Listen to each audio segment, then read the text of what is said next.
Capres nomor urut 3 Ganjar Pranowo meminta penyaluran bantuan sosial atau bansos ke masyarakat tak dipolitisasi pada masa kampanye. Ganjar tambahkan dirinya tak memungkiri jika bansos dijadikan salah satu alat untuk kepentingan politik tertentu akhir-akhir ini. Menurut Ganjar, penyaluran bansos merupakan hak dan wewenang pemerintah yang telah disetujui DPR sebelumnya.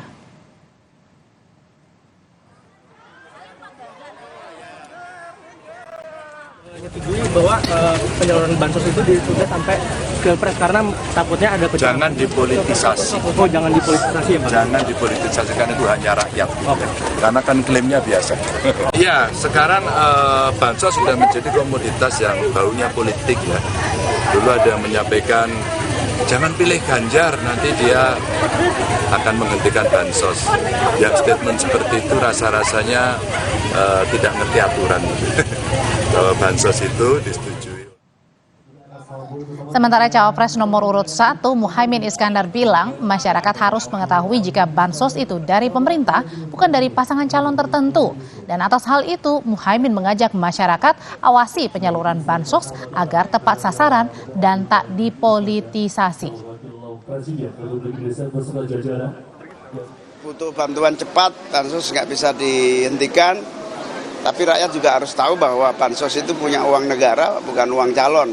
Nah, yang dikhawatirkan adalah oleh paslon yang mengusulkan itu mungkin jangan sampai itu dimanfaatkan oleh paslon tertentu sehingga mengatasnamakan bansos ini. Ya, makanya kalau mau nasibmu lebih berubah ya awasilah, ayo kita awasi. Sementara Wakil Ketua TKN Prabowo Gibran Habibur Rahman mengaku prihatin, bilang adanya dugaan politisasi bansos saat masa kampanye tak boleh dijadikan alasan untuk menunda penyaluran bansos. Politisi dari Partai Gerindra ini menambahkan bansos adalah hak rakyat dan jika perlu ditambah. Pemberian bantuan sosial untuk rakyat ditunda sampai setelah pemilu, ya kami tentu kaget dan prihatin. Kok bisa ada pernyataan setega itu?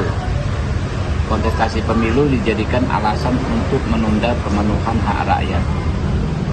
Seharusnya ya kita sebagai politisi harus berempati dengan rakyat. Jangan persoalan kontestasi ya kan menjadikan kita mengedepankan kepentingan kelompok, kepentingan golongan di atas kepentingan rakyat.